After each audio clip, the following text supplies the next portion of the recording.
Hello friends. A couple of days ago I had made a statement which condemned the brutal murder of a 60-year-old grandmother and a small child. And whilst many people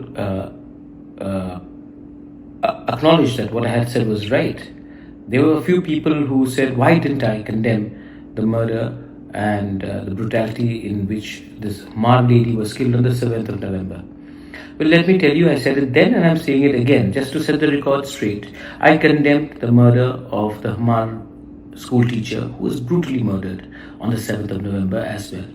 People forget that when last year the two Kuki women were raped and paraded, I was one of the first ones to condemn it.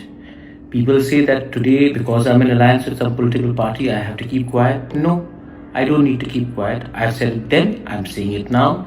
My positions don't change on alliances. My position is consistent, and any sort of rape, murder, cannot be justified. Cannot be justified one way or the other. Do you know a rapist who has raped someone will rape somebody from their own community one day? If you keep quiet today, you are letting a monster out in your own society. A murderer who's killed a child one day will actually come and kill your own children. So we have to understand that we cannot justify murders and rapes just by saying that, oh, they did it first, so we are allowed to do it now. Somebody has to allow sanity to prevail. What are we seeing? We are seeing a blame game. We are saying 2 versus Mayor versus 2. You did it first, so I will do it. I did it second, so you are the first one you are the first one who's guilty. This sort of attitude is only going to take us behind. There is no solution with this sort of attitude. Some people say, where is the Congress, where is the BJP? Believe me, nobody from Delhi will come to save you. You have to first save yourself. Sitting in Manipur, if you expect people from New Delhi or from Bombay or from Bangalore to come and save you, you are living in a fool's paradise. What is our population? 35 lakhs, 30 lakhs, 15 lakhs, 14 lakhs, Meghalaya, Nagaland, Tripura, Sikkim, Arunachal, Mizoram, Manipur. What's our population? It's smaller than one district in West Bengal or UP. On the 23rd, when election results are out in Maharashtra and Jharkhand, the whole country's attention will be there. The media will focus there and people will forget about us. So, if we think that our problems are going to be solved by people from outside, no, it has to be solved within. So that's why I appeal to leaders who are in the opposition and in the ruling government within Manipur. Where is your leadership skills gone? Where is your vision? Sit down. Violence will never solve any problems. Violence will only take your children's future behind. Our next generation is suffering. People whose houses have been burnt are suffering. And if you really want this pain to go away, let's aside politics and bring in statesmanship. So I appeal to everyone who are educated. Let's not fight in the name of tribes. Let's not fight in the name of communities, in the name of religion. What are we doing? We are already a small state. Less population. It's happening in Tripura, it's happening in Meghalaya, it's happening in Arunachal, it's happening in parts of Assam. We are fighting for things which we get nothing for. And do you know the strength of Northeast? If we have to be heard, if we have to economically develop, if we have to be a stakeholder in India's growth story, it can only be through collective leadership, collective unity.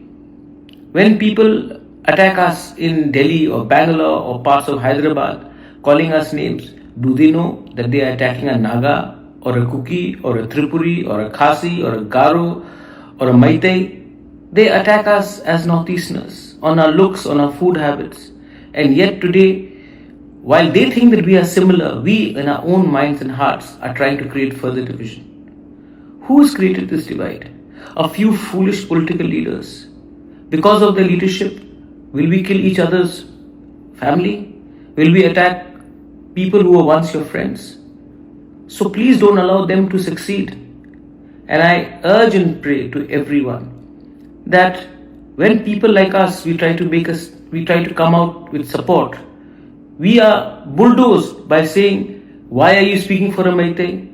If you speak on another subject, they'll say, why are you defending the cookies? I have no vested interest. All I want is peace. All we want is progress. I'm fighting in Tripura, in my Tiprasa Accord, asking for more seats reserved for the people from Manipur. I'm fighting for your cause in my state of Tripura. And here in your own state, you're fighting with each other. And why are we saying this? Why am I saying this? Because our association, Tripura's association with Manipur, is not of 60, 75 years post-independence. Our relationships, our association with Manipur and Tripura go back to hundreds and hundreds of years. So it breaks my heart when I see families dying, children being killed, women being brutalized, raped. Please, I appeal to all of you all.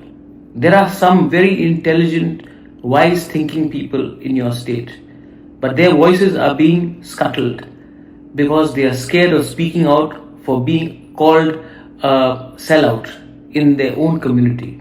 But I know that you know the solution does not lie in violence. Don't allow criminals. Criminals have no community.